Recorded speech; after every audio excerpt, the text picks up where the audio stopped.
going on, everybody? I go by the name of Kari, and I want to thank you guys for joining me here today on SneakerPhetish. I got an interesting video for you guys today. I've been seeing a lot of the conversation, of course, on Twitter and on other places where the topic of replicas versus UAs versus what's fake, what's real, all this kind of stuff, it keeps popping up over and over and over again. But today I want to talk specifically about a video that came out over on the weartesters channel that's gotten a lot of people in an uproar. A lot of people have been hitting me up wanting to know my thoughts, my opinions, and today I'm here to give you guys my unfiltered opinions about what's going on out here, and of course on that video. This right here is a pair of sneakers that I ordered way back in the day. I mean, a long time. These were supposed to be a pair of Space Jam 11s, and when I got the sneakers in, I noticed that something was a little off about them. This sneaker was apparently supposed to be a size 12, but there were a lot of things wrong with it. And while you may not be able to just tell just with the naked eye what was wrong with it,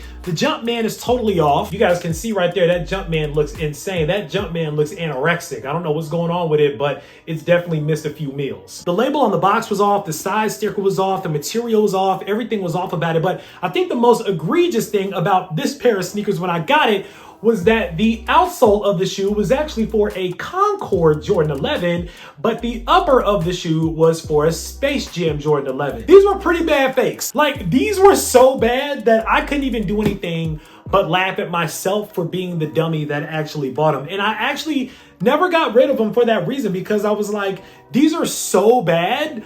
I just have to, I mean, who puts a Concord sole on a Space Jam upper? This was crazy. I actually dug these out of my storage to talk a little bit about how far fake sneakers have come since back then. Obviously, fakes don't look like this no more. Fakes look like this and that and that. They look good. They look so good these days that even Nike has said in certain lawsuits that it's pretty much indistinguishable what's real and what's fake, at least on the surface. Now, when you get underneath the surface of some sneakers, yeah, you might be able to tell maybe within the technology of some shoes, or, you know, the way that some of the leathers are made or whatever, that it's a fake sneaker. But by and large, if you're just walking by or you see somebody walking by with a grade A pair of replicas, you're not gonna know the difference. Now, since there's also been this emergence recently of all these vintage age looking sneakers as well, we've also been seeing more and more of these private type of customizers slash custom one-of-one cobblers and people like that have been coming out with these companies and making some sneakers that, in my opinion, are very impressive. And the sneaker that Nightwing showed on the weartesters channel really makes that statement more true than ever. If you guys saw the video, I'm sure a lot of you guys have seen it by now. He got a sneaker in that was a $600 or $700 handmade Air Jordan 1 85 black toe from a place over in China that's known as Vibe Remake Lab. Basically, they have a huge social media following of almost 100,000 people, and they make these customized one-of-one kind of bespoke or bespoke types of sneakers that actually feature real Air Jordan Ball & Wings logos, real Nike Air soles, but apparently these sneakers are a one-for-one. Now, Nightwing even said in the video that I guess this sneaker qualifies as a fake because it's not a real shoe that was actually made by Jordan brand, but it's still a very well-made fake. Now, that was interesting because I see a lot of people talking about real versus fake, and whatever your opinions are, of course, I'm sure you guys are sounding them off below in the comments already, but I'm just here to tell you guys, like, whatever your stance is on real versus fake sneakers is your stance. There's a couple of rules that I go by when it comes to that. Number one, my first rule is if it's a replica, just say that. Like, just say that it's a replica. There's nothing wrong with wearing a replica sneaker if you personally wanted to spend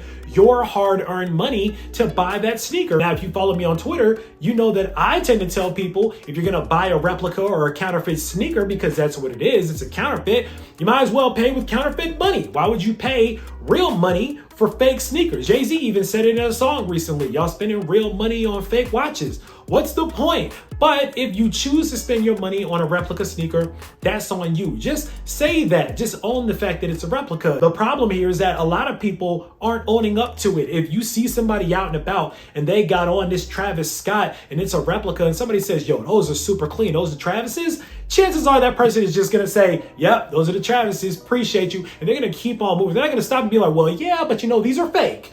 Just so you know, Y'all aren't gonna do that, and I get it. Replicas, the really good ones especially, have allowed people not just to look the part, but to actually feel that same feeling as if they were able to get the authentic pair because of the oohs and ahs that they're getting, and I get it. And that's being elevated even more so, and it's making the gray area even more murky when you have really well-made products, be it made at a premium price like $600, or like I saw there's another company out there, I think it's called Mercury Manufacturing or something like that, for $1,300 making those same types of sneakers. When you pay that kind of a price, you surely don't want anybody to call you out and just be like, oh, you're just wearing a pair of fakes. But at the end of the day, that's pretty much what it is. It's still a pair of fakes. And I guess the point of this video is a question that I want to ask to you guys.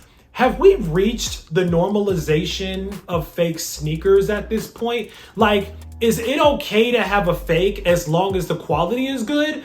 Is it okay to have a fake as long as it's made with nice materials?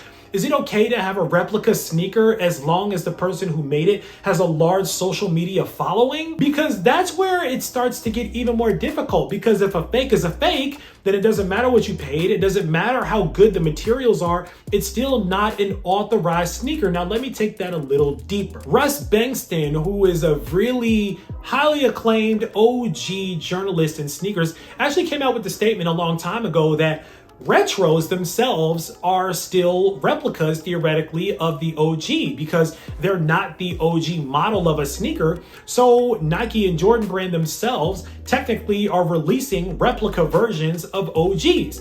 Now, a lot of people that rock with replicas probably will take that statement and run with it, because they'd be like, oh, we'll see, Jordan Brand even comes out with replicas. But even with that, I feel like if it's an authorized sneaker from the brand, that at least makes it an authentic version of that sneaker. So to me, there's authentic and there's inauthentic. Like the yellow toes and the patent breads. Let's just call the elephant in the room so nobody has to comment on it. Those yellow toes and patent breads were just as fake as these Space Jams that I have in my hand right now. Those sneakers were fakes. They were not authentic.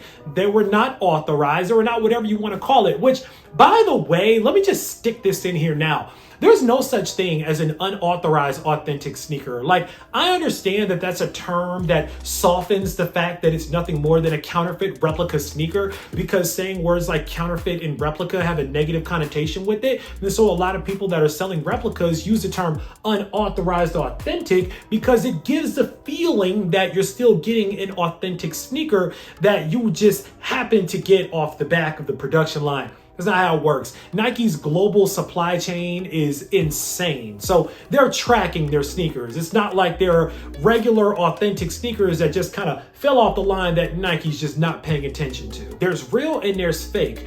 But the thing about it is that the line is starting to get blurred because the fake sneakers are getting really good and the real sneakers are getting really hard to get. At this point, pretty much, whether you call it a one for one, a god killer, or whatever else you want to call it, the replicas are here, and it seems like they're only getting bigger and more socially acceptable out here. I mean, we've gotten to the point where a lot of YouTubers out here got so sick of trying to go through all the hoops that they got to jump through to get the shoe that they're just doing replica reviews now, and they're just getting sneakers gifted to them from overseas. I get it. So whether you want to call it a real sneaker, a fake sneaker, a bespoke sneaker, or whatever you want to call it, to me, it comes down to pretty much three different categories. Well, maybe more than three categories, because I'm sure there's nuance within this, but let's kind of break it down. A real sneaker is exactly that. It's a 100% authentic sneaker that Nike made from genuine Nike factories overseas that was released through official Nike channels or Nike authorized retailers. These are the sneakers that are passing StockX and Gold. I know that some of y'all are gonna say fakes get through too, but these are the sneakers that you can count on, that you can wear with confidence, that are totally authentic. Now, there are inauthentic sneakers, replica sneakers, sneakers that unfortunately look so good that a lot of times you can't even tell what's the real version or what's the fake version. These places overseas have the same tooling, the same molds, the same blueprints, the same CAD files, the same machinery and equipment as a lot of the OEM places now. Like, they've gotten a lot better over the years, but they're still replicas. And if you wear them, you're still wearing an inauthentic product. And if you're selling them, you're still breaking the law. That's right.